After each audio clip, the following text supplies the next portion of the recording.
getting ready for a really busy day, and this video is going to be about things that have come through the mail, whether I've purchased or they've been gifted, that I'm really enjoying so far. All right, first it's going to be just a little congratulations to Prequel for, first of all, having so many amazing reviews on your brand. I posted something to IG stories the other week. I was like, what do I get from Prequel? I've heard a lot of people talk about it. I don't know what to try. Everybody in my DMs had only rave things to say. I had like, out of probably 200 DMs, I had like 3 or 4 of people being like, I didn't really love it, but I didn't mind it either. There was not one like, this broke me out, this gave me this, everything was good. So I ordered myself a bunch of stuff off their website. I ordered this Urea Advanced Relief Moisturizing Milk for face and body. Very nice, not overly tacky moisturizer, but not tacky either. Really easy to spread in, doesn't go white and kind of foamy. You know, some body creams can like almost look like soap when you rub them in, and then you have to rub them in more. I hate that about a body cream. I also hate a body cream that leaves overly tacky of a texture, but if it also just sinks in and doesn't feel like I've moisturized at all, I hate that also. So I think this is a very, very, very good middle ground body moisturizer. Massive bottle. This one is shea butter, jojoba esters, glycerin, niacinamide, locks in moisture, and the packaging is really, really nice, and it's a very affordable brand. The other things that I tried from them was this, and this I think is my favorite so far. This is the Redness Relief Soothing Serum with molecules, oat, arnica, and vitamin F. This is a slightly green tinted moisturizer that has, not moisturizer, serum, sorry. So it's got like a slight green tint. And the other night I washed my face and I felt a little bit stingy on my cheeks just from probably over messing with my face and doing a bit too much, because I've been shooting loads of content before I leave and travel for 9 weeks next week. This made my skin that felt a little bit inflamed feel calm immediately, which I love a product like this in my arsenal of products. So I'm very into that, and I probably will repurchase, even though I've only used it 4 or 5 times. This is new. I haven't used this more than like twice. I mean, it's all new to me. This is Multi-Quench Plumping Hydration Serum, clinically tested for 48-hour hydration. It's full of glycerin, ectoin, PGA complex. I don't really know much about ingredients. I'm not an ingredient junkie. I wish I was. I feel like me and Charlotte Parler and Sophie Pavitt should have a podcast where I just ask them about ingredients, because this week at a dinner they told me that if you put your hypochlorous acid ingredients on after your skincare, it can negate all of the ingredients of the skincare that you just put on, which I didn't know. However, if you put it on first, it's a bit of a different story. I'm rambling.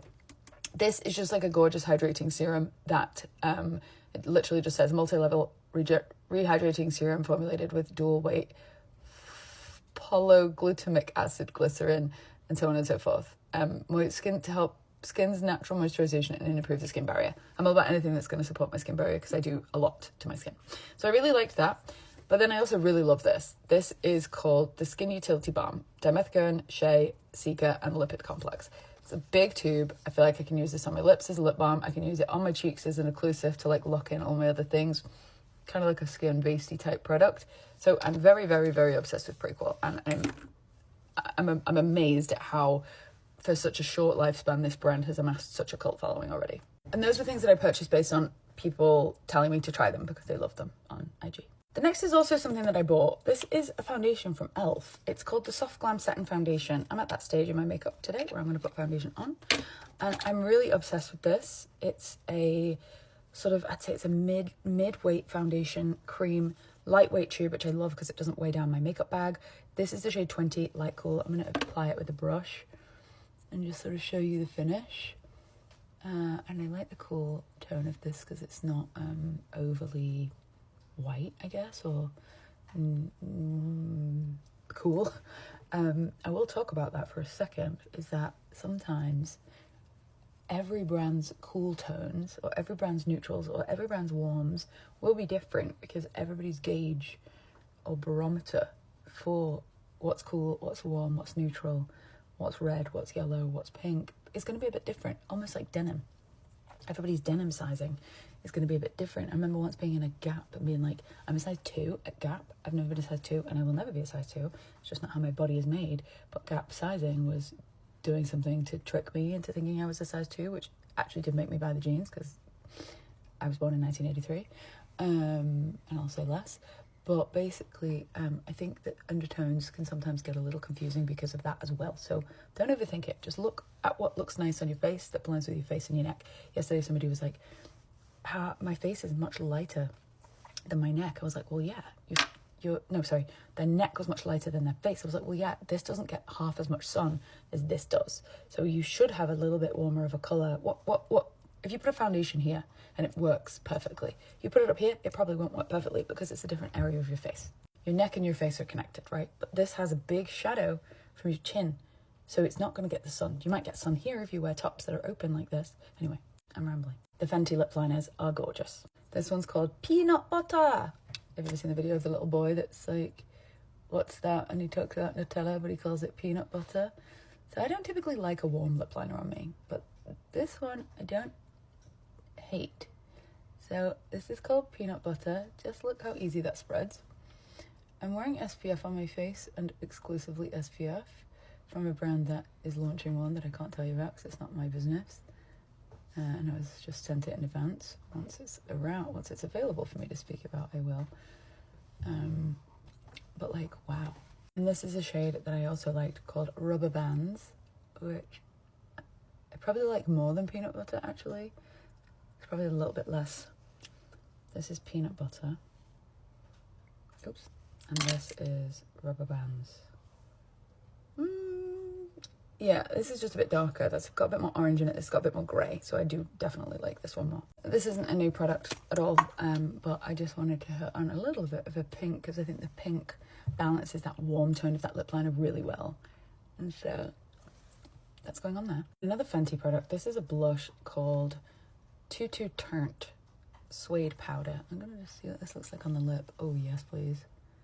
That is stunning. This is not a lip product at all, by the way. It's a blush. I'm going to apply it with a brush like this. This is a fan brush. This is going to apply this colour in a very delicate way. If I use a brush that's dense for this, like, oh, actually that's not too bad. I mean, yeah, it applied more, but I'm just going to finish with this brush because it's quicker. This is the new Victoria Beckham brushes, which are actually very nice.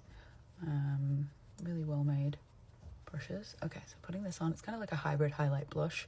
Obsessed with these. I got sent 2 shades. I kept one. This one had more shimmer and pearl, so I kept this one. Holy white balance. Look at that. My whole face just became more vibrant when I brought the white into the mix. Okay, bit across the nose. What else did I get? Another thing that I bought that I'm really enjoying is this e.l.f. Wow, looks like it's got pink pearl in it from that. It's got like a goldy pearl in it. It's a contour product. I got the shade light medium of the e.l.f. contour. It's quite similar to the Say Beauty one. I'm really going to prime it well into this brush and just sort of, oh, a lat. Prime it well into this brush. Do you see how, this is why priming the brush is important. That was my first pass. I hadn't primed it properly into the face, but then I went to this other area with less product in the brush, meaning priming the brush. I can always go back to my hand and I can still spread what's in this brush around, but I can also go back to my hand. Okay, so I'm just popping this on. I really like it. It's a good sort of solid cream contour. Little on the nose. I'd actually love to partner with e.l.f. I think they're a really cool brand and I think they're doing really cool things. So I'm just putting it out there. If anybody from e.l.f. is watching, I would love to be of partnership and educate with some of your beautiful, beautiful products. Little on the lids. I did go for a shade a bit like darker than my complexion when I picked this up because I didn't know what it was going to read like, but I probably could have gone for one shade down. The beauty of this is I can take my foundation brush and just bring it back into the mix and just pull back a little on the intensity of the products that I've just put on. Even the powder blush, because I'm not like pressing very hard and forcing it. It's like all about pressure. Under the jaw, this is a Mitchell brush. The glow from the SPF is very nice. And this isn't new, but I'm just going to do the Tower 28 powder to set. I love the pink one so much. And I'm kind of going to just build upon this for the day. If I feel like I want to add more and tweak and play, I will just add to this. Okay, see you in a bit. Tell me if you've tried any of these things and if you want more videos like this.